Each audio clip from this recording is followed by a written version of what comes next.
আর আমরা যদি ইনশাআল্লাহু আজ্জা ওয়া জাল যদি আমরা এটাকে মদিনা রাষ্ট্র বানাতে পারি, এই বাংলাদেশকে যদি আমরা একটা মদিনা রাষ্ট্র বানাতে পারি, ইনশাআল্লাহ কালকে গাজওয়াতুল হিন্দ হবে ইনশাআল্লাহ। ওটার জন্য রেডি আমরা ইনশাআল্লাহ। আমাদের কাজ, এক নম্বর কাজ হচ্ছে এখন পরিবর্তিত বাংলাদেশে কোনো ভারতীয় দালালকে আর জায়গা না দেওয়া, একদম সাফ কথা। বরং প্রত্যেকটা ডিপার্টমেন্টে যেখানেই তারা লুকিয়ে আছে ঘাপটি মেরে, এই প্রত্যেকটা ভারতীয় দালালকে এখান থেকে বের করতে হবে। এটা আমি একা বললে আমি পারবো না, আপনি একা বললে আপনি পারবেন না। প্রত্যেকটা এই বয়ানের জায়গা, মিম্বর, খুতবা, ওয়াজ মাহফিলের প্যান্ডেল, আমাদের রাজনৈতিক দলগুলো, আমাদের ইসলামপন্থী দলগুলো যেগুলো আছে, সবার ইমারত থেকে আওয়াজটা আসতে হবে। কারণ এরা যদি আর একটা বার সুযোগ করতে পারে, না থাকবে আপনার দেহ আর না থাকবে আপনার মাথা। এখনই তো আপনাকে হুমকি দিচ্ছে, যে কোনো সময় একটা একটা করে গুপ্ত হত্যা করবে এরা। সংখ্যালঘু নির্যাতন তো হচ্ছে ভারতের এক একটা মসজিদ তারা ভাঙতেছে এখন। এটা একটা লক্ষণ। আস্তে আস্তে ওর মানচিত্র মসজিদের মতোই ভেঙে খান খান হয়ে যাবে ইনশাআল্লাহ। এরা যেমন অখণ্ড ভারত চায়, আমরাও অখণ্ড ভারতই চাই। আমরা চাই অখণ্ড ভারত হবে কালিমা লা ইলাহা ইল্লাল্লাহ মুহাম্মাদুর রাসূলুল্লাহ। আপনারা তো মনে করেন যে ভারত আমাদেরকে ঘিরে রাখছে, তাই না? আসলে ভারতকে আমরা ঘিরে রাখছি।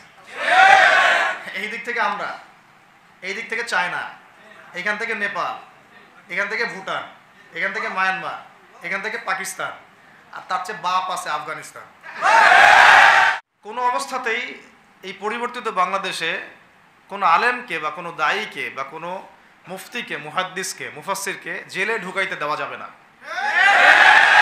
কোনো অবস্থাতেই না। কারণ ভিতরে ঢুকাইলে তারা যা করে এটা আপনাদের কল্পনাতেও নেই। কারণ একটা মানুষের উপরে যদি কোনো আপনার কেস থাকে, মানে যৌক্তিক কোনো অভিযোগ থাকে, তাহলে আপনি প্রশাসনের দ্বারস্থ হয়ে তার বিরুদ্ধে মামলা দিবেন, সিম্পল। তারপরে আপনি তাকে আইনের আওতায় নিতে পারেন, কোর্ট কাছারি হবে, সেটা আমরা বুঝবো। আমার লয়ার থাকবে, আপনার লয়ার থাকবে। কিন্তু রাতের অন্ধকারে গাড়ি আটকায় উঠাই নিয়ে চলে যাবে, যেখানে সেখানে আক্রমণ হবে, হঠাৎ করে চোখ বেঁধে ফেললো, হঠাৎ করে আপনি নাই, ভ্যানিশ, 5 দিন নাই, 7 দিন নাই, কেউ তো দেখা গেছে 6 মাস নাই, কেউ দেখা গেছে এমনও ছিল যে 12 বছর ধরে নাই, 12টা বছর সে নাই, তার স্ত্রী থেকে দূরে, তার সন্তান থেকে দূরে, তার বাবা মা থেকে দূরে। আর আর ভিতরের কথা বলে বোঝানো যাবে না। মানে একটা দিন মনে হবে যেন 1 বছর, একটা দিন মনে হবে যেন 1 বছরের সমান। এর একটা দুইটা মানুষের ক্ষেত্রে এমনটা করে নাই, তারা শত শত হাজার হাজার মানুষ, রাজনৈতিক কারণে হোক, ধর্মীয় কারণে হোক, বা ওদের অর্থনৈতিক স্বার্থের কারণে হোক, ওই ভারতীয় প্রভুদেরকে সন্তুষ্ট করার জন্য হোক, যত কারণ হোক না, এই কারণগুলো তারা ব্যবহার করেছে এইসব জুলুমের উপর। এদের একটা চক্র, পুরো বিশ্বজুড়ে একটা মাফিয়া চক্র। এরা সবসময় মুহাক্কিক মানুষদেরকে, ইসলামপন্থীদেরকে বা সৎ মানুষদেরকে, যারাই তাদের জুলুম প্রতিষ্ঠার পথে বাধা, তাদেরকেই তারা দীর্ঘমেয়াদী জেল, দীর্ঘমেয়াদী মামলা মোকদ্দমা, দীর্ঘমেয়াদী এরকম হ্যারাসমেন্টের উপরে, কাউকে তো গুম করে ক্রসফায়ার, এগুলো সব ওপেন সিক্রেট, এখন সবাই জানে। কি অপরাধ হচ্ছে যে আমরা কয়েকটা শব্দ প্রয়োগ করেছিলাম আলোচনা করতে গিয়ে, বা জাতিকে ইসলামের দাওয়াত দিতে গিয়ে আমরা কয়েকটা শব্দ প্রয়োগ করেছিলাম, যে শব্দগুলো কোরআনেও আছে, হাদিসেও আছে। শব্দগুলো হচ্ছে জিহাদ ফি সাবিলিল্লাহ। একটা শব্দ কি? জিহাদ ফি সাবিলিল্লাহ। আমাদের নবীজি নিজে করেছেন, প্রায় 70টা বা 80টা যুদ্ধ করেছেন, সারিয়া এবং গাজওয়া মিলে। একটা শব্দ হচ্ছে খিলাফা। একটা শব্দ কি? অথচ খিলাফা রাষ্ট্র কায়েম করা আমাদের উপর ফরজ। খিলাফা রাষ্ট্র কায়েম করা কি মুসলমানদের উপরে ফরজই বলা যায়, অন্তত ওয়াজিব তো বলাই যায়। একটা শব্দ হচ্ছে ইকামতে দিন। শব্দ কি? যারা এই শব্দ বলেছে তাদেরকে রাজনৈতিক নির্যাতন সহ্য করতে হয়েছে বিগত 15 বছর। ইকামতে দিন মানে দিন প্রতিষ্ঠা। যারা বলেছে শরিয়া বিধান চাই, শরিয়া আইন মানে কোরআন এবং হাদিসে যে আইনগুলো আছে আমরা সেগুলো বাংলাদেশে বাস্তবায়ন দেখতে চাই, যারা বলেছে ট্রেস্ট হয়ে গেছে। এরপরে যারা বলেছে যে বাংলাদেশটা ভারতীয় আগ্রাসনের শিকার এবং ভারতীয় গোয়েন্দা সংস্থা বাংলাদেশে কাজ করে, এই শব্দ যারা বলেছে উঠাই নিয়ে চলে গেছে। র এই শব্দটা যারা ইউজ করেছে উঠাই নিয়ে চলে গেছে। এগুলো সব পরিকল্পিত, সব পরিকল্পিত। কারা এগুলো চাচ্ছে? যারা চাচ্ছে বাংলাদেশকে আবার অস্থিতিশীল করতে। আজকে এই ইস্যু তো কালকে এই ইস্যু। এই শব্দগুলো ছিল আমাদের অপরাধ। খেলাফত, একামতে দিন, তারপরে জিহাদ ফি সাবিলিল্লাহ, আল্লাহর জমিন, আল্লাহর দিন কায়েম, এই শব্দগুলো। আর সুবহানাল্লাহ, এই তাগুতদের সাথে আবার কিছু দাড়ি টুপিওয়ালা মানুষও জড়িত আছে এর ভিতরে। এরা আইডেন্টিফাই করে দেয় যে অমুকে খারেজি, অমুকে অমুক গোষ্ঠীর, অমুকে জামাতি, অমুকে অমুক, অমুকে তমুক, এগুলো তারাই করে দেয়। ওরা তো এত কিছু বুঝে না যে কার মধ্যে কি আছে। এই দাড়ি টুপিওয়ালা কিছু মৌলবী মার্কা মানুষ আছে ভিতরে, এরা তাদের ধর্মতাত্ত্বিক দলিল হিসাবে কাজ করে। হ্যাঁ, এই যে জুলুমের একটা সিলসিলা আপনারা দেখলেন বিগত প্রায় 15 বছর 20 বছর, এর পিছনে অনেক কারণ আছে। তবে আমি প্রথমে আমাদের সমস্যাগুলো আগে বলি। আমাদের প্রথম সমস্যা ছিল কি, যে আমরা জালেমকে লাই দিয়েছি, প্রশ্রয় দিয়েছি। আমাদের প্রত্যেকটা মিনবোর্ড থেকে এই আলোচনাগুলো ওঠা উচিত ছিল। যে কোনো একটা আলোচনা যদি একজন দুইজন করে তারা ট্রেডমার্ক হয়ে যায়। সমস্ত মিনবোর্ড থেকে যদি আওয়াজ ওঠে যে বাংলাদেশের জমিনে আমরা ইসলামী একটা শাসন ব্যবস্থা চাই, দেখবেন এটা কায়েম হয়ে গেছে ইনশাআল্লাহ। আফসোস, প্রত্যেক মিনবোর্ড থেকে আওয়াজটা উঠতেছে না, এখনো উঠতেছে না। এখন তো অন্তত ওটা উচিত ছিল। তখন না হয় আপনি ট্রিগারের সামনে ছিলেন, বললেই উঠাই নেবে, গুলি করে দিবে, ইত্যাদি ইত্যাদি। আমাদেরকে তো এমন হুমকি ধামকি দেওয়া হতো যে রাস্তায় গাড়ি যাবে, তারপর ট্রাক এসে মেরে দিবে। বাসায় আসে না বাচ্চা অমুক নামে, উঠাই নিয়ে চলে যাব। তো এগুলো আমরা কখনো বলতে পারতাম না জাতির সামনে। এখন না হয় 2-4টা কথা বলতে পারি আর কি। এটা আল্লাহ পাকের শুকরিয়া, আলহামদুলিল্লাহ। আপনি মডেল মসজিদে বসায় আমাকে এইসব কথা বলতে পারতেছি, এটাও তো একটা আল্লাহ পাকের বড় নাকি? সুবহানাল্লাহ। তো আজকে ইয়াং ভাইদেরকে আমি খালি কয়েকটা নসিহত করতে চাই। আপনাদের জন্য আসা আলোচনা অনেক শুনছেন জীবনে, নামাজ, রোজা, হজ, যাকাতের আলোচনা বহুত শুনছেন, আলহামদুলিল্লাহ। তো এখনো যদি আপনারা নামাজ, রোজা, হজ, যাকাত, তাসবিহ, তাহলিল, জিকির, আজগার, কোরআন তেলাওয়াত, আখলাক ঠিক করা, মুরব্বীদের পরামর্শ নিয়ে চলা, উলামায়ে কেরামের সাথে থাকা, এইগুলো যদি এখনো ঠিক না হয়ে থাকে, তাহলে ভাই আপনাদেরকে আমি একদিন সময় দিচ্ছি, ঠিক করে না। কয়দিন সময় দিলাম? একদিন সময় দিচ্ছি, আপনি ঠিক করে নেন সব। নামাজ ঠিক করে নেন, নিজের গুনাহের জন্য তওবা করেন, হারাম রিজিক থাকলে ছেড়ে দেন, পরিবার না গড়ে থাকলে পরিবার গড়েন, তারপরে রিজিকে হারাম থাকলে ছাড়েন, আপনার সন্তানকে মানুষ করেন, মুহাক্কিক বরেণ্য আলেমদের সোহবতে থাকেন, উলামায়ে কেরামের সাথে থেকে হাত শক্তিশালী করেন, মাদকের সাথে থাকলে ছাড়েন, গান বাজনার সাথে থাকলে ছেড়ে দেন, যত কবিরা গুনাহ সব ছাড়েন। ছেড়ে নিয়াত করেন যে আগামী যদি আমি 10 বছর বাঁচি 10 বছর, 20 বছর বাঁচলে 20 বছর, 100 বছর বাঁচলে 100 বছর আল্লাহর জন্য ঢেলে দিব ইনশাআল্লাহ। এটা আলোচনা আর আমি নতুন করে করতে যাচ্ছি না, অনেক আলোচনা এগুলো হয়েছে। আলোচনা শুরু হচ্ছে কোথা থেকে? এখন আমাদের কাজ আছে একটা। তো আমাদের কাজ, 1 নম্বর কাজ হচ্ছে এখন পরিবর্তিত বাংলাদেশে কোনো ভারতীয় দালালকে আর জায়গা না দেওয়া। একদম সাফ কথা। বরং প্রত্যেকটা ডিপার্টমেন্টে যেখানেই তারা লুকিয়ে আছে ঘাপটি মেরে, এই প্রত্যেকটা ভারতীয় দালালকে এখান থেকে বের করতে হবে। এটা আমি একা বললে আমি পারবো না, আপনি একা বললে আপনি পারবেন না। প্রত্যেকটা এই বয়ানের জায়গা, মিম্বর, খুতবা, ওয়াজ মাহফিলের প্যান্ডেল, আমাদের রাজনৈতিক দলগুলো, আমাদের ইসলামপন্থী দলগুলো যেগুলো আছে, সবার ইমারত থেকে আওয়াজটা আসতে হবে। কারণ এরা যদি আর একটা বার সুযোগ করতে পারে, না থাকবে আপনার দেহ আর না থাকবে আপনার মাথা। এখনই তো আপনাকে হুমকি দিচ্ছে, যে কোনো সময় একটা একটা করে গুপ্ত হত্যা করবে এরা। তো এই জিনিসগুলো কিন্তু বিচ্ছিন্ন ঘটনা না। তাহলে তার আগে চট্টগ্রামে সাইফুল ইসলাম এক ভাইকে কুপায় মারা হয়েছে, এটার বিচার এখন হয় নাই। যারা মারছে ওদের পক্ষ নিয়ে আমরা আবার সংখ্যালঘুর স্লোগান তুললাম। এ কেমন সংখ্যালঘু যে আমার ভাইকে জবাই করে হত্যা করে? হ্যাঁ, সংখ্যালঘু নির্যাতন তো হচ্ছে ভারতের এক একটা মসজিদ তারা ভাঙতেছে এখন। এটা একটা লক্ষণ। আস্তে আস্তে ওর মানচিত্র মসজিদের মতোই ভেঙে খান হয়ে যাবে ইনশাআল্লাহ। এরা যেমন অখণ্ড ভারত চায়, আমরাও অখণ্ড ভারতই চাই। আমরা চাই অখণ্ড ভারত হবে কালিমা লা ইলাহা ইল্লাল্লাহ মুহাম্মাদুর রাসূলুল্লাহ। আপনারা তো মনে করেন যে ভারত আমাদেরকে ঘিরে রাখছে, তাই না? আসলে ভারতকে আমরা ঘিরে রাখছি। এই দিক থেকে আমরা, এই দিক থেকে চায়না, এখান থেকে নেপাল, এখান থেকে ভুটান, এখান থেকে মায়ানমার, এখান থেকে পাকিস্তান, আর তার চেয়ে বাপ আছে আফগানিস্তান। আছেন আফগানিস্তান? ওদের সাথে কেউ পারছে এই পর্যন্ত? আফগানের ভাইরা নিজেদেরকে গড়ে নিচ্ছে, এখন গোছাচ্ছে। এখন কথা হচ্ছে, আমরা একটা কাপুরুষতার পরিচয় দিচ্ছি। নেপাল ওকে টাইম দেয় না, ভুটান টাইম দেয় না, মায়ানমার টাইম দেয় না, চায়না তো দেয়ই না, আর আমরা তাকে একেবারে প্রভুর আসনে বসায় রাখছি। আমরা কি দিছি? আমরা ইলিশ দেই, আমরা ট্রানজিট দেই, আমরা রেল দেই, আমরা বন্দর দেই, আমরা আর কি দেই? গ্যাস তো দেই মাশাআল্লাহ, তারপরে পণ্যগুলো তো দিচ্ছি, গার্মেন্টস দিয়ে দিচ্ছি, আমাদের প্রশাসনের মধ্যে লোকজন দিয়ে দিচ্ছি, কর্মী শ্রমিক দিয়ে দিচ্ছি। এই জন্যই তো বলি, কেন সে স্ট্যাটাস দেয় যে এই স্বাধীনতা তার স্বাধীনতা, এটাই তার কারণ।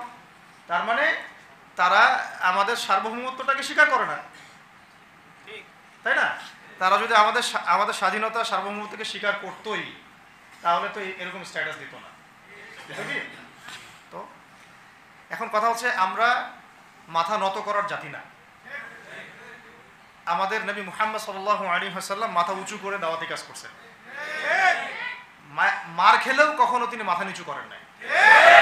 সাহাবায়ে কেরাম রাদিয়াল্লাহু আনহুম আজমাইন মাথা উঁচু করে দাওয়াতের কাজ করছেন, কারোর সামনে মাথা নত করেন নাই ইল্লাল্লাহ, আল্লাহ ছাড়া। মার খেয়েছেন, হিজরত করতে হলে হিজরত করেছেন, কখনো মানুষ গালি দিয়েছে, গালি সহ্য করেছেন, কখনো মদিনায় চলে যেতে হয়েছে, দেশ ছাড়তে হয়েছে, দেশ ছাড়ছেন, আবার কখনো ইসলামী রাষ্ট্র কায়েম করতে হয়েছে, রাষ্ট্র কায়েম করছেন। জিহাদ করার দরকার, জিহাদও করছেন, কেতালের দরকার, কেতালও করছেন, আস্তে আস্তে মক্কা বিজয় করছেন। করেন নাই? সিরাত পড়তে হবে, সিরাতের ধারাগুলো আমাদেরকে বুঝতে হবে। এখন আমরা তো তার উত্তরসূরি, আমরা তাদের উত্তরসূরি। প্রথম কথা হচ্ছে, আমরা আমাদের নতজানু মনোভাবটাকে আগে ত্যাগ করতে হবে, এক নাম্বার। আর অতীতের জীবনের যে ভুল ত্রুটিগুলো দ্রুত সংশোধন করতে হবে। মানে এখন আর আমাদের হাতে অনেক লম্বা সময় আছে এমন না, বিষয়গুলো কত কি যে দ্রুত হয়ে যাবে আপনি হয়তো ভাবতেও পারবেন। বিশ্বটা খুব দ্রুত চেঞ্জ হচ্ছে। এই অল্প সময়ের মধ্যে আফগানের ভাইরা দাঁড়ায় গেছে, কিন্তু বাংলাদেশে এখন সেই অবস্থাটা নাই। কিন্তু বাংলাদেশে তাবলিগের মেহনত, আমর বিল মারুফ নাহি আনিল মুনকারের মেহনত চলবে, মানে তাবলিগের মেহনত, দাওয়াতের মেহনতটা চলবে। যদি কখনো বাংলাদেশে দেখা যায় যে দেশের শত্রুরা বা দ্বীনের শত্রুরা বা উগ্রবাদীরা এই দেশের স্বাধীনতা সার্বভৌমত্বের উপর আক্রমণ করে, তখন কি আমাদের উপরে জিহাদ ফরজ হবে কিনা? এখন যদি তাই হয়, এখন আপনাদের কি মনে হয় এটার সম্ভাবনা আছে না নাই? এটুকু ইন্টেলেকচুয়াল অবস্থা তো আপনাদের আছে, এটার সম্ভাবনাও হতে পারে, আজ হোক কাল হোক, হতেই পারে। তখন আমার প্রিপারেশনটা কি হবে সেটা আমাকে এখন জানতে হবে। আমার প্রিপারেশনটা কি হওয়া উচিত? প্রথম প্রিপারেশন হওয়া উচিত, আগের সমস্ত জিন্দেগিতে যা করছি নিজেকে আল্লাহর দিকে ফিরাই নিয়ে আসে। এটা প্রথম কাজ। যে আল্লাহর দিকে ফিরে আসে নাই, তার সাথে না জিহাদের সম্পর্ক আছে না কিতালের কোনো সম্পর্ক আছে, সে তো আল্লাহর পথেই নাই। তো প্রিয় যুবক ভাইরা, আগে প্রথম কথা হচ্ছে আগে আপনি আল্লাহর দিকে ফিরে আসেন, এক নাম্বার। দ্বিতীয় কথা হচ্ছে, এরপরে আমাদের প্রয়োজন শারীরিক প্রস্তুতি। শারীরিক প্রস্তুতি যেমনটা বললাম যে কোনো অবস্থাতেই আলেম ওলামাদেরকে, দায়ীদেরকে, মুফতিদেরকে, মুহাদ্দিসদেরকে, মাদ্রাসার শিক্ষকদেরকে, খতিবদেরকে ভিতরে ঢুকতে দেওয়া যাবে না। কারণ আপনাদেরকে যদি ভিতরে নিয়ে যাওয়ার স্কোপ পায় তারা নতুন করে আবারও কেউ, তাহলে আর সুস্থ রাখবে না, ফিজিক্যালি আপনি ঠিক থাকতে পারবেন না। অতএব একটা সামাজিক প্রতিরোধ গড়ে তুলতে হবে সবসময়। মানে একটা এলাকার মধ্যে একজন আলেম আছেন, সেই আলেমকে এলাকা থেকে নিতে পারবে না, তাকে নেওয়ার আগে 100 জনের উপর গুলি চালাইতে হবে, এমন একটা মুভমেন্ট থাকতে হবে। প্রতিবাদ না করলে, আপনি বান্দরবনে যান, বান্দরবনের পাহাড়ি এলাকায় গিয়ে কোন একটা পাহাড়ি লোককে উঠাই নিয়ে আসেন, দেখি কত বড় সাহস আছে আপনার। আর্মি পর্যন্ত পারে না। কে পারে না? সেনাবাহিনী পারে না। পারে? পাহাড়িরা ওইখানে ঐক্যবদ্ধ হয়ে যায়, ওদের মহিলারা ঝাড়ু নিয়ে সামনে চলে আসে। এই আমাদের বান্দরবনের কথা বলতেছে। ওখানে যে কুকিচিং একটা ফ্রন্ট গঠন করছে সশস্ত্র বিদ্রোহীরা, ওই অংশটুকুকে নিয়ে একটা মাস্টার প্ল্যান আছে ওদের। ওই অংশটুকুতে তারা একটা খ্রিস্টান রাজ্য বা আলাদা একটা পাহাড়িদেরকে নিয়ে একটা রাষ্ট্র প্রতিষ্ঠা করতে চায়। এটা ওদের স্বপ্ন আর কি। এই উদ্দেশ্যে তারা হাঁটতেছে এবং তারা অস্ত্রের ভাষায় কথা বলে। ওখানে তারা পতাকা বানাইছে, মানচিত্র বানাইছে, এমনকি লাস্ট টাইম আমরা ওখানে গিয়ে শুনলাম যে মুদ্রাও নাকি বানাচ্ছে। মুদ্রা বুঝতেছেন বিষয়টা কত ডিপ। আমাদের রাষ্ট্রে যে কত সমস্যা, আর জানি না যারা দায়িত্বে আছে তারা কি করতেছে, আসলে কোন দিকটা সামাল দিচ্ছে। অর্থনৈতিক দিকটা দেখবে, না এই পাহাড়ি এলাকার সমস্যাগুলো মেটাবে, নাকি আমাদের মুসলিম উম্মার অভ্যন্তরীণ সমস্যাটা মেটাবে, না শহীদ ভাইদের খবর নিবে, না পঙ্গু ভাইরা যারা পড়ে আছে হাসপাতালে তাদের খবর নিবে? সিনেমা দেখতে বসে গেছে। কোন আক্কেলে সিনেমা দেখেন আপনি? সিনেমা দেখার সময় কোথায় আপনার? সিনেমা দেখার সময় কোথায়? এই যে যতগুলো ভাই শহীদ হয়েছে তাদের পরিবারের খোঁজখবর নেওয়া লাগবে না? এবং যতগুলো ভাই এখন হাসপাতালে কাতরাচ্ছে তাদের সঙ্গে হাজার হাজার ছাত্র ভাই, তাদের চিকিৎসা করানো লাগবে না? যত মানুষকে গুম করা হয়েছে ওদেরকে মুক্ত করা লাগবে না? তারাও তো জানে এটা অন্যায়, এবং যারা করে তারাও বলে এটা অন্যায়। জানেন, যারা করে তারাও বলে এটা অন্যায়। এবং আমাকেও বলেছিল যে, আমি জিজ্ঞাসা করেছিলাম যে আমাকে যদি মানে প্রকাশ্য কোর্টে চালান করে দেওয়া হয় এবং জাতির সামনে বলা হয় যে আমাকে গুম করা হয়েছে, এবং এরপর যদি বলা হয় যে আমাকে গুম করার পরে কোনো রকমের নেগেটিভ কিছু পাওয়া যায় নাই তাই আমরা ছেড়ে দিয়েছি, এই কথাটা কি বলা যাবে কি যাবে না? তারা বলছে যে না, এটা বলা যাবে না, কারণ এই কাজটা তো মানবতা বিরোধী অপরাধ, এটা করলে তো বললে তো সবাই আবার বুঝে ফেলবে। তো এই হলো অবস্থা। ওখানে আমরা বুঝেছি যে বাংলাদেশের প্রশাসনে দুইটা ভাগ আছে। একটা ভাগ হচ্ছে মারাত্মক রকমের ইসলাম প্রিয় এবং দেশপ্রেমিক, মাশাআল্লাহ, আমরা তাদেরকে স্যালুট জানাই, মাশাআল্লাহ। কিন্তু আপনারা ভুল জায়গায় শ্রম দিচ্ছেন, আপনারা ভুল জায়গায় মেধা, শ্রম এবং আপনাদের জীবন নষ্ট করতেছেন। আপনাদের থাকা দরকার ছিল ওলামায়ে কেরামদের সাথে, তাহলে আপনাদেরকে টক্কর দিয়ে কেউ সামনে যেতে পারতো না। আপনারা খালিদ বিন ওয়ালিদ হতে পারতেন আমাদের, আপনারা কিন্তু ওমর ইবনে খাত্তাব হতে পারতেন। ওইখানে ঢুকে আপনারা শুধুমাত্র দুনিয়ার স্বার্থে সব নষ্ট করতেছেন। আমাদেরকে বলা হচ্ছে হুজুর বদদোয়া করিয়েন না, হুজুর ছেড়ে দিচ্ছেন, আমাদেরকে বদদোয়া দিয়েন না আবার বের হয়ে। আমাদের চাকরি এটা, ডিউটি এটা। এক ভাই আমাকে কোরআন এনে দিয়েছিল, নির্জনতা, তো ওখানে নির্জনতার সঙ্গী হচ্ছে কোরআন এবং নামাজ। তো এক ভাই দেখেছে আমি একটু নির্জন, মন খারাপ বসে আছে, একটা কোরআন নিয়ে এসে দিয়েছে, হুজুর কোরআন পড়েন আপনি, মন ভালো হবে। আর একজন এসে কোরআন নিয়ে চলে গেছে। কোরআন পড়ে ওখানে যদি আপনি আবার উল্টাপাল্টা কিছু করেন, ওদের নিয়ম নাই কোরআন দেওয়ার কি নাই, নিয়ম নাই। তো এই হলো অবস্থা। কথা হচ্ছে যে এই ভাইদেরকে মুক্ত করাও তো তাদের কাজ ছিল। যে ওলামায়ে কেরামদের একজনের উপরে 3টা 4টা 5টা 10টা করে মামলা এখনো ঝুলতেছে, তাদেরকে মুক্ত করা উচিত ছিল না? আর এই পুরো জুলুমের পিছনে যত জালেম ইনভলভ ছিল তাদেরকে আইডেন্টিফাই করে ভিতরে ঢুকানো উচিত ছিল না? হয়েছে সব কিছু? এই জিনিসগুলোর মধ্যে অনেক গ্যাপস আছে। এগুলো যদি এভাবে চলতে থাকে তাহলে আগামীতে আমরা যারা ইসলামিক রাজনীতি করব বলে চিন্তা করতেছি বা ইসলামকে রাষ্ট্র ক্ষমতায় নিতে চাই, আমরাও কিন্তু বেগ পাবো, আর ভালো রকমের বেগ পাইতে হবে। আর বিগত সময় আমরা অনেক ভুল করছি, যেমন মন খারাপ করেন না, এগুলো আমরা ভুল করছি। এই যে আমরা সেকুলারদেরকে অনেক বিশ্বাস করে ফেলছি, ওদের সাথে জোট করতে গেছি, ঠিক আছে, ওদেরকে আমরা ভাই বোন করার চেষ্টা করছি। আসলে এদের সাথে কাফেরদের সাথে কোনো পার্থক্য নেই। সেকুলারিজমে যারা আছে আর কুফার যারা, এদের মধ্যে কোনো পার্থক্য নেই। ওই কালিমা পড়া না পড়ার পার্থক্য, তো বাকি আপনার পিঠে ছুরি এরাও মারবে ওরাও মারবে।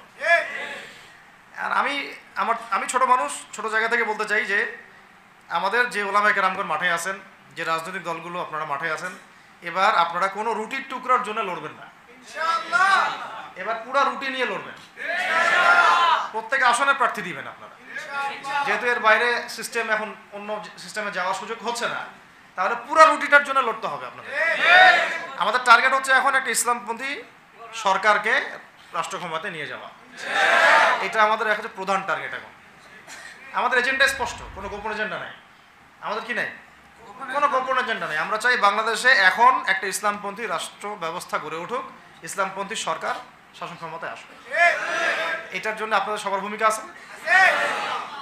কেউ কথা দিয়ে ভূমিকা রাখবেন, কেউ লিখবেন, কেউ বলবেন, কেউ যেভাবে হোক আপনাকে ভূমিকা তো রাখতেই হবে। কারো বসে থাকার সুযোগ নেই এখন আর।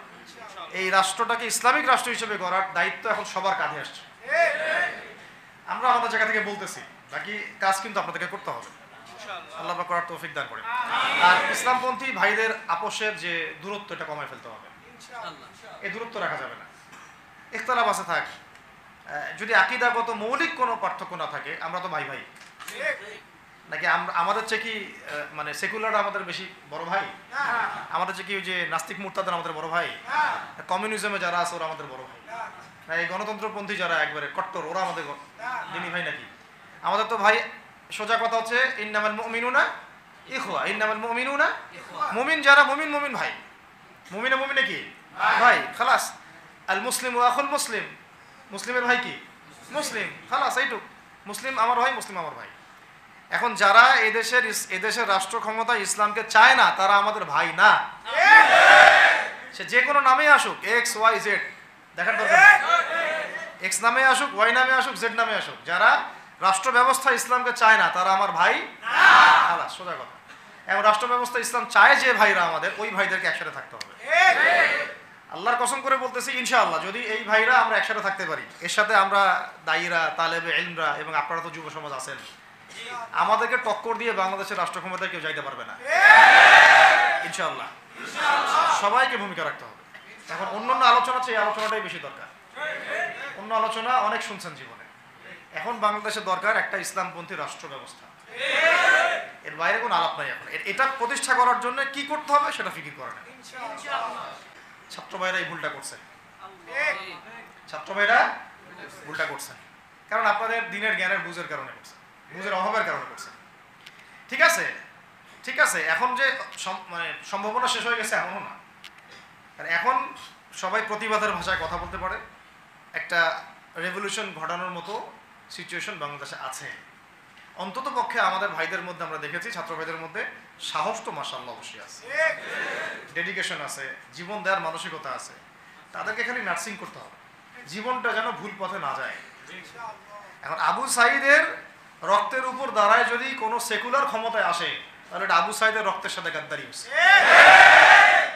এই মুগ্ধদের রক্তের উপর সিঁড়ি বানায় যদি কোনো জাতীয়তাবাদীরা আর ওই সেই গণতন্ত্রপন্থীরা, ওই ইসলামের দুশ্মনরা, ওই ভারতের দালাল্লাই যদি ক্ষমতায় আসে, তাহলে এটা ওদের রক্তের সাথে গাদ্দারি হচ্ছে।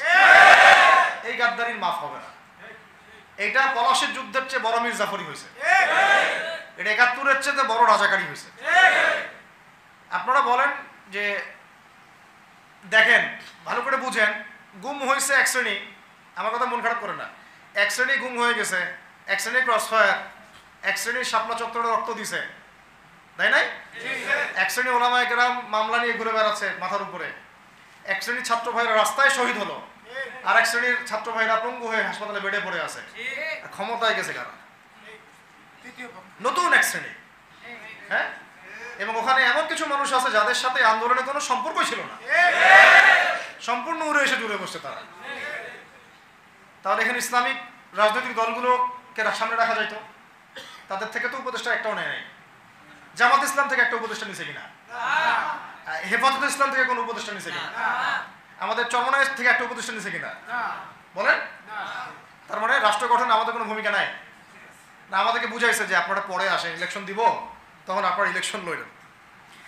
ইলেকশন সে কবে দেয় সেটাও দেখেন, আদৌ দেয় কিনা সেটাও দেখেন। কাকে বিশ্বাস করবেন আপনি? বিশ্বাসটা করবেন কাকে? যখন মোস্তফা সরোয়ার ফারুকের মধ্যে একজন উপদেষ্টা হচ্ছে, বিশ্বাসটা আপনি করবেন? সারা জীবন মানুষকে পরকীয়া শিখাচ্ছে, তার কোন যোগ্যতায় সে উপদেষ্টা হচ্ছে? আচ্ছা, একটা কাজ করেন, এটা উপদেষ্টা করার জন্য একটা পরীক্ষা নেন না, দেখি বিসিএস এর মতো, দেখেন না এরা পাস করে কিনা। অথবা আপনি একটা কাজ করেন, ইসলামিক সেন্সের পরীক্ষা নেন, দেখেন কুরআন তেলাওয়াত করতে পারে কিনা। কিসের ভিত্তিতে হলো? এই যে এই সমস্যাগুলো থেকে গেছে। তারপরেও যা হয়ে গেছে হয়ে গেছে। এখন আমাদের যেটা কথা সেটা হচ্ছে, আমরা তো আর কোনো বিদ্রোহে যেতে চাই না, আমরা যে শান্তিপূর্ণভাবে ইসলাম প্রতিষ্ঠা করতে।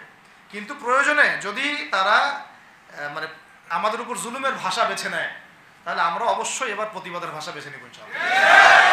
এই জন্য সবার আগে জরুরি হচ্ছে যুবকদেরকে এক কাতারে থাকা, ইসলামপন্থী ভাইদের সাথে থাকা, ইসলামী সংগঠনের সাথে থাকা, এবং নাম XYZ যেটাই হোক না কেন, নাম XYZ হতে পারে, আপোষে ভাই ভাই হয়ে থাকা। এটাতে যদি ভাই আমরা এবার ভুল করি, আল্লাহর কসম করে বলতেছি, আল্লাহ না করুক, এরপরও যদি মায়ের আসে, না আপনি বাঁচবেন না আমি বাঁচব, কেউই না, ইনশাআল্লাহ ওই দিন আসবে না। আর আমরা যদি ইনশাআল্লাহু আজ্জা ওয়া জাল যদি আমরা এটাকে মদিনা রাষ্ট্র বানাতে পারি, এই বাংলাদেশকে যদি আমরা একটা মদিনা রাষ্ট্র বানাতে পারি, ইনশাআল্লাহ কালকে গাজওয়াতুল হিন্দ হবে ইনশাআল্লাহ। ওটার জন্য রেডি আমরা ইনশাআল্লাহ। পাকিস্তানের কাছে কিছুই নাই, আছে খালি 10টা 12টা পারমাণবিক অস্ত্র, তাতেই ভয়ে কাঁপতে থাকে। চায়না খালি একটু ভয় দেখায় যে আগাইলে কিন্তু সিকিম নিয়ে নিব, আগাইলে কিন্তু চিকেন নেক গিলে ফেলবো। চায়নার ওই ছোট ছোট যোদ্ধাদের কাছে যে মাইটটা খায়, আর আমাদের এখানে দেখা যায় যে সীমান্তর মধ্যে একটা কৃষকও যদি সীমান্ত থেকে দূরেও হাল চাষ করে, ওকে গুলি করে মেরে ফেলে। ফেলা নেই, ফেলানির কথা ভুলে গেছেন আপনারা? আমাদের বন্যা, এরকম কতগুলো মানুষকে সীমান্ত হত্যা করে মারা হয়েছে। আজকে গুগলে গিয়ে সার্চ করে দেখেন কতগুলো মানুষকে বিগত 15 বছরে সীমান্ত হত্যা করা হয়েছে। তো এখানে আমাদের স্বাধীনতার প্রশ্ন আসে না, এখানে গণতন্ত্রের কথা আসে না, সার্বভৌমত্বের কথা আসে না, না, বরং তারা ক্ষমতার জন্য ওদের কাছে ঈমান বিক্রি করে দিয়েছে। ক্ষমতার জন্য এই উগ্রদের কাছে, মানে উগ্র হিন্দুত্ববাদীদের কাছে ওরা তাদের ঈমান, ওদের আমল, ওদের তাকওয়া, ওদের দিন সব বিক্রি করে দিয়েছে। এই জন্য আমি আগে বলেছি একটা লেকচারে যে আমরা যদি বিরিয়ানি খেতে চাই, আপনি যদি বিরিয়ানি খেতে চান, একটা পাত্র নেবেন কি না? আচ্ছা, পাত্রটা যদি ময়লা থাকে খাবেন? পাত্র অনেক ময়লা আছে, আপনি কি ওইখানেই বিরিয়ানি ঢালবেন? তাহলে খাওয়া শুরু করবেন? সবার আগে আপনি কি করেন? এটাকে ধোন, পরিষ্কার করেন, তাই না? বাংলাদেশকে যদি আপনি ইসলামী রাষ্ট্র হিসেবে করতে চান, আগে এই দেশের মধ্যে যে পয়জনগুলো আছে এগুলোকে দূর করতে হবে, সমস্ত পয়জনকে ধুয়ে সাফ করতে হবে। তারপরে যে খেলাফা বা শরিয়া বা ইমারা যেটাই আসুক, ইমারা এক জিনিস, খেলাফা আর এক জিনিস। আমি এক কথায় বোঝাচ্ছি ইসলামী রাষ্ট্র ব্যবস্থা, ইসলামী রাষ্ট্র ব্যবস্থা। যদি ইসলামী রাষ্ট্র ব্যবস্থা তারপরে আসে, জমিন সাফ করার পরে, তখন সেটা সাস্টেইন করবে ইনশাআল্লাহ। আর যদি ময়লার মধ্যেই ইসলামী রাষ্ট্র কায়েম করতে চান, তখন হবে উদাহরণটা এরকম যে আপনি এই নোংরা ড্রেনের মধ্যে নেমে গায়ে সাবান মাখা শুরু করছেন, হাততে কোনো লাভ হবে না, বরং ওই নোংরাই আপনাকে খেয়ে ফেলবে। ঠিক আছে? ডেমোক্রেটিক সিস্টেমের মধ্য দিয়ে যদি আমাদের ভাইরা ক্ষমতা যেতে পারে, যাক না, সমস্যার কিছু নাই। এটা কতটুকু জায়েজ না জায়েজ, হালাল হারাম সুন্নত, এদিকে আমি যাচ্ছি না। এবং এটা নিশ্চিত তারাও জানে এটা সুন্নাত না, তারাও জানে এটা কি না, সুন্নাত পদ্ধতি না। কারণ রাসূলুল্লাহ সাল্লাল্লাহু আলাইহি ওয়াসাল্লাম দাওয়াতের মধ্য দিয়ে এবং সশস্ত্র যুদ্ধের মধ্য দিয়ে মানে মক্কা বিজয় করেছেন। দাওয়াতের মধ্য দিয়ে তিনি মদিনা রাষ্ট্র কায়েম করেছেন। তারপরে মদিনা রাষ্ট্রকে বেস করে আস্তে আস্তে আরও রাষ্ট্রকে এক্সপেন্ড করেছেন। বদর, উহুদ, খন্দক, খায়বার এগুলো হয়েছে, আস্তে আস্তে মক্কা বিজয় হয়েছে। মূল ছিল আগে মদিনা রাষ্ট্রটা কায়েম করা। তো আমরা যে কোনোভাবেই হোক মদিনা রাষ্ট্রটা আমাদের কায়েম করতে হবে আগে, তারপরে ইনশাআল্লাহ তাআলা দেখবেন, হ্যাঁ, ওই অখণ্ড ভারত আমরাও কায়েম করবো ইনশাআল্লাহ। সংখ্যা দিয়ে কিচ্ছু না, ওদের সংখ্যাকে আমরা ভয় পাই? ওদের সংখ্যাকে ভয় পাওয়ার কিচ্ছু নাই, সংখ্যাকে ভয় পাওয়ার কিচ্ছু নাই। কারণ এই যে কোরআন, আমার সামনে যে কোরআনটা আছে, এটা দেখে একটু খারাপ লাগলো। কোরআনের যে অবস্থা, এটা খুব মনের কষ্ট দিল আর কি। কোরআনটা হবে চকচকা, এটা দেখে বোঝা যাচ্ছে এটা অনেকদিন কেউ পড়েই নাই। আপনাদের বাসার যদি কোরআনের এই হালত হয়, তাহলে আমাদের দ্বারা দিন কায়েম হবে না। আপনার কোরআনের হালত হবে এমন যে কোরআনে এক বিন্দু পরিমাণ কোনো ময়লা নাই, প্রত্যেকদিন আপনার হাতের স্পর্শেই ময়লা দূর হয়, তখন এই কোরআন আপনার পক্ষে কথা বলবেন ইনশাআল্লাহ। ভাই, কোরআনের কাছে চলে আসেন, আর দেরি করেন না, সময় নাই। আল্লাহ পাক সবাইকে কবুল করেন, আমিন। এই মসজিদগুলোকে কাজে লাগান, এখানে তালিমি বৈঠক চালু করেন প্রত্যেক সপ্তাহে। আমি যদি প্রত্যেক মাসে রংপুরে আসি, প্রত্যেক মাসে সময় দেবো ইনশাআল্লাহ। আপনারা এখানে ইমাম ঠিক করেন, খতিব ঠিক করেন, এবং ওই যে টিচার ঠিক করেন, করে আপনারা কোরআন শিক্ষার ব্যাচ চালু করেন, কোরআনের তাফসীরের ক্লাস চালু করেন, তারপরে তুলনামূলক আরবি ভাষা শিখেন। মানে এগুলো শিখে নেন তাড়াতাড়ি, সময় না এগুলো, আমাদের হাতে সময় কম। এগুলো আজকে থেকে 10 বছর আগেই শেখা উচিত ছিল, তাই না? কিন্তু আমাদের এই সেকুলার শিক্ষা ব্যবস্থা আপনার জীবন থেকে 20 বছর কেড়ে নিছে। 20 বছর পড়াশোনা করার পরে আমি চ্যালেঞ্জ করতেছি, এই যে লাখ লাখ টিচারকেও যদি আপনি কোরআন তেলাওয়াত ধরেন, সহি বলতে পারেন না, অথচ তারা জাতির শিক্ষক হয়ে বসে আছে। সেকুলার শিক্ষা ব্যবস্থাটা আমাদের জীবন থেকে পুরা ইসলামের হকটাকে নষ্ট করে ফেলছে। আপনার অধিকার ছিল যে আপনি একজন স্কুলের স্টুডেন্ট, আপনি কোরআন পড়তে পারবেন। আপনি একজন কলেজের স্টুডেন্ট, আপনি কোরআনের তাফসীর করতে পারবেন। আপনি একজন ইউনিভার্সিটি পাস করেছেন, আপনি হাদিসও পড়তে পারবেন, এবারও তো দিতে পারবেন, এরাও দিতে পারবেন, এটা আপনার হক ছিল। কিন্তু এই হকটা নষ্ট করছে কারা? এই সেকুলার শিক্ষা ব্যবস্থা নষ্ট করে ফেলছে। এখন তো কিছু করার নাই। তো এটাতে আমাদের দোষ কি? আমাদের দোষ হচ্ছে আমরাই তো তাদেরকে ভোট টোট দিয়ে উপরে উঠেছিলাম। আমাদের বাপরা উঠাইছে, আমাদের বাবারা উঠাইছে, তার বাবারা উঠাইছে। আমরা তো ওই সময় ইনসাফ করি নাই, ফল আমাদেরকে ভোগ করতে হয়েছে।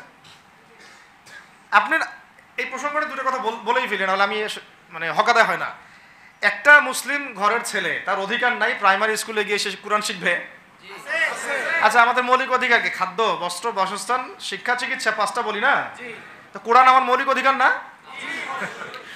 মুসলিম পরিবারের সন্তান আমি, কোরআন আমার মৌলিক অধিকার না? তারপর প্রাইমারি স্কুল আপনাকে শিখায় নাই, হাই স্কুল আপনাকে শিখায় নাই, এমনকি কারমাইকেল শিখাইছে আপনাকে, বেগম রোকেয়া বিশ্ববিদ্যালয় শিখাইছে? এরাও শিখায় নাই। এমনকি বিসিএস ক্যাডার হচ্ছেন কোরআন ছাড়াই, ডক্টর হচ্ছেন কোরআন ছাড়াই, ইঞ্জিনিয়ার হচ্ছেন কোরআন ছাড়াই, এমনকি শিক্ষা কমিশন গঠন হচ্ছে, ওই কমিশনের লোকদেরও কোরআনের জ্ঞান নাই। টকশোতে এসে আবার ঠিকই পটর পটর করে, কোরআনে পড়তেও পারে না, টকশোতে এসে পটর পটর করে। এই তো বিগত 10 বছর তো টকশোর বছর ছিল, খালি টকশো, দেখেন নাই? আলোচনা আলোচনা আলোচনা, একটা ন্যারেটিভ তৈরি করা হচ্ছিল, ইসলাম নিয়ে যারাই কথা বলবে এরাই জঙ্গি, এরাই মৌলবাদী, এরাই সন্ত্রাসী। হ্যাঁ, তো কিভাবে মানুষের ব্রেইন ওয়াশ করা হয়েছে। আমি আসলে অবাক হয়ে গেছি এই ঘটনাটাতে, জুলাইয়ের ঘটনায়, যে যুব সমাজকে ধ্বংস করার জন্য তারা 20 বছর ঢেলে দিছে, ওই যুব সমাজই তাদেরকে পিটাই বের করছে। আল্লাহ পাকের কি পরিকল্পনা! আপনাদেরকে ধ্বংস করার জন্য 20 বছর ধরে তারা সিলেবাস কারিকুলাম করছে। আপনাদেরকে শরৎচন্দ্র পড়াইছে, বঙ্কিমচন্দ্র পড়াইছে, হুমায়ুন আহমেদ পড়াইছে, হুমায়ুন আজাদ পড়াইছে, হ্যাঁ শেক্সপিয়ার পড়াইছে, আর কত কি পড়াইছে। কোরআন পড়তে দেয় নাই, নামাজের স্বাধীনতা দেয় নাই, পর্দার স্বাধীনতা দেয় নাই। আমাদের বোন পর্দা করে পরীক্ষা দিতে গেছে, নেকাব খুলে ফেলা হয়েছে, কি করে নাই। কিন্তু ওই ছাত্র জনতার হাতেই পিটানি খাইতে হয়েছে। আল্লাহ পাকের দেখছেন কি একটা মিরাকেল, আল্লাহ পাকের কি মানে কুদরত, কারিশমা। ঠিক কিরকম হয়েছে জানেন? ঘটনাটা হয়েছে এরকম যে ফেরাউনের ঘরেই মূসা আলাইহিস সালামকে আল্লাহ পাক বড় করছে। মাশাআল্লাহ। তো আপনাদেরকে ধ্বংস করার জন্যই কিন্তু এই পলিসিগুলো অ্যাপ্লাই করা হয়েছিল। এখন যে আল্লাহ পাকের রহমতে আপনারা বিপদে যান নাই, আলহামদুলিল্লাহ। এখন যেটা আল্লাহ পাক বোঝার তৌফিক দিচ্ছেন, দেখেন আপনারা কোরআন শিখতে পারতেন, এখানে পারেন নাই। শিক্ষা কমিশনের মধ্যে কোরআন নাই।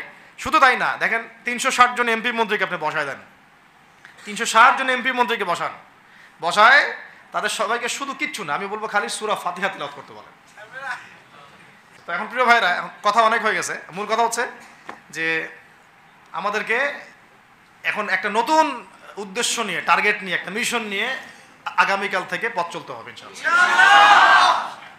প্রথম গন্তব্যটা কি? আমরা বাংলাদেশকে একটা মদিনা রাষ্ট্র কায়েম করতে চাই।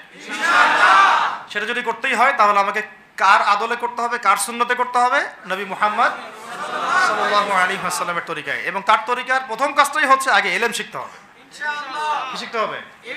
এই মসজিদগুলোকে কাজে লাগান, মাদ্রাসাগুলোকে কাজে লাগান। এবং 2 নম্বর হচ্ছে ইলম একা একা শেখা যাবে না। ইলম একা একা শেখা যাবে না। 20 বছর তো আপনি একা পড়াশোনা করেন নাই, প্রতিষ্ঠান ছিল, ওস্তাদ ছিল, তাই না? টিচার ছিল, আপনার একাডেমিক কারিকুলাম ছিল। ঠিক ওই রকমই দিনের ইলমও একা একা শেখা যাবে না, ওস্তাদ লাগবে। এবং আলহামদুলিল্লাহ আমাদের বাংলাদেশে ওস্তাদদের অভাব নাই, আলহামদুলিল্লাহ।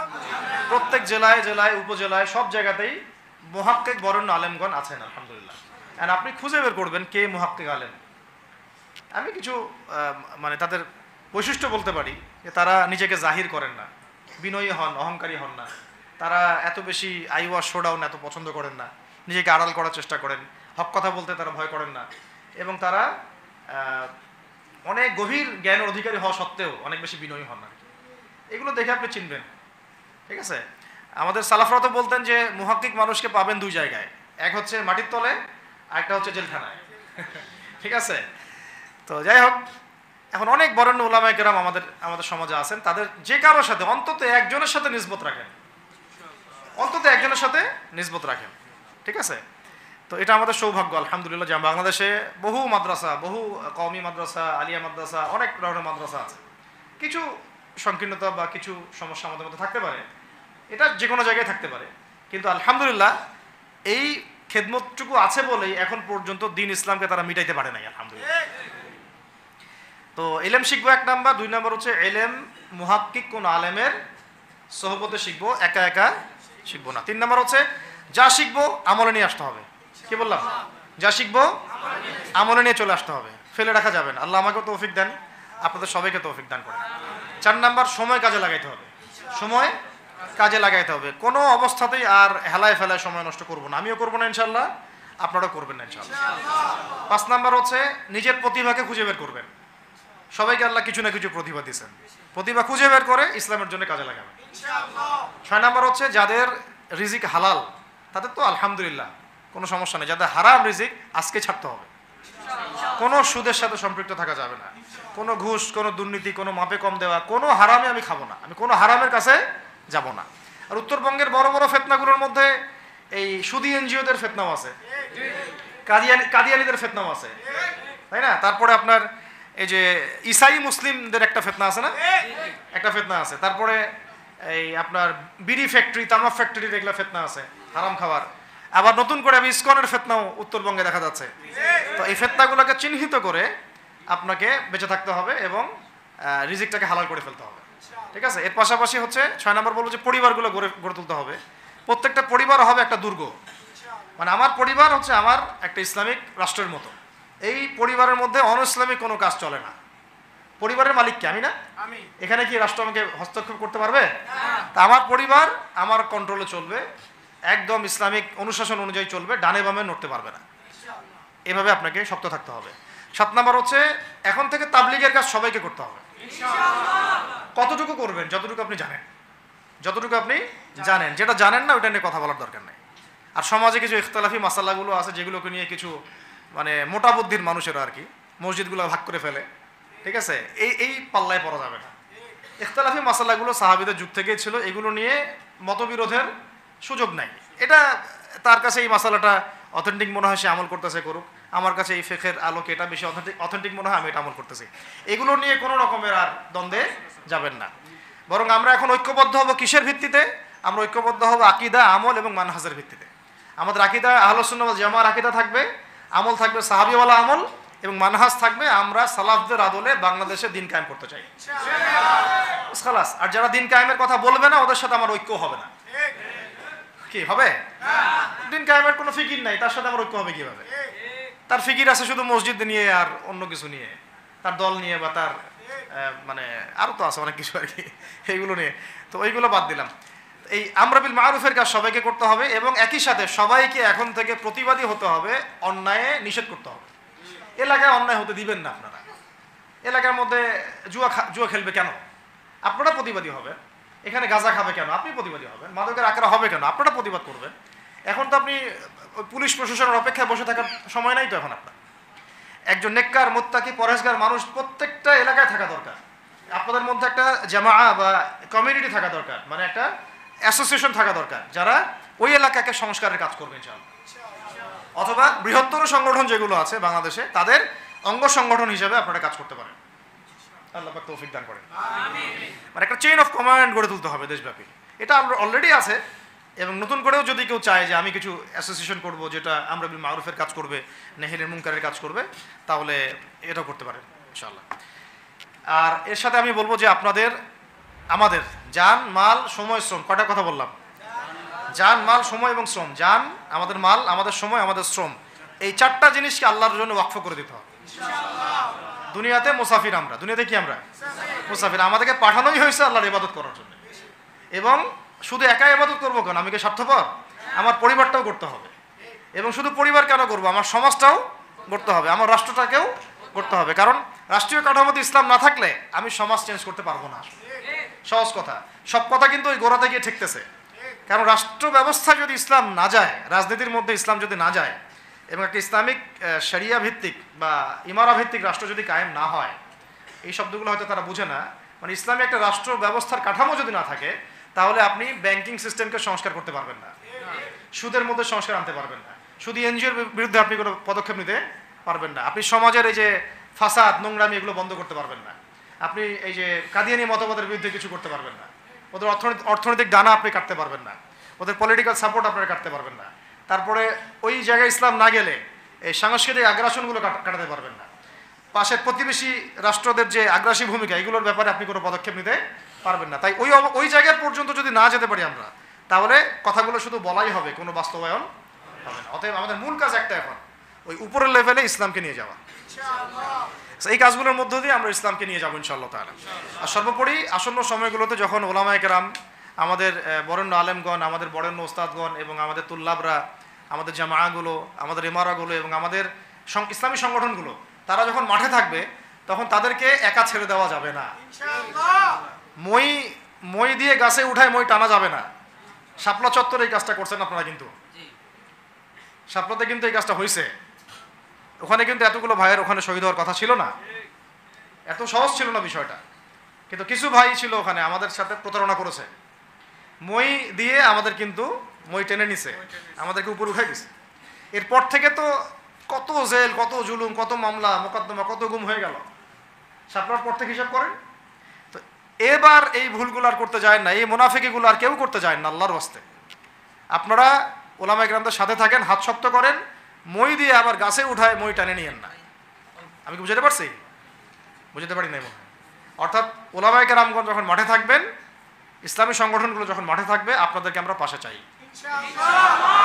পাশে পাবো তো ইনশাআল্লাহ। আল্লাহ পাক যেন আমাদের সবার এই আওয়াজকে কবুল করেন। আল্লাহ পাক আমাদেরকেও কবুল করেন, আমাকে কবুল করেন, আপনাদের সবাইকে কবুল করেন। আমাদের গন্তব্য একদম স্পষ্ট, হয় খেলাফা না হলে শাহাদা, হয় খেলাফা না হলে শাহাদা। ইনশাআল্লাহ তাআলা দুটোর যেটাই হোক না কেন আমরা সফল। আল্লাহ পাক আমাদের সবাইকে এই কথাগুলো বোঝার ও আমল করার তৌফিক দান করুন। أقول قولي هذا أستغفر الله لي ولكم ولسائر المسلمين. بارك الله لنا ولكم بالآية الحكيم إنه تعالى جواد كريم بر رؤوف رحيم.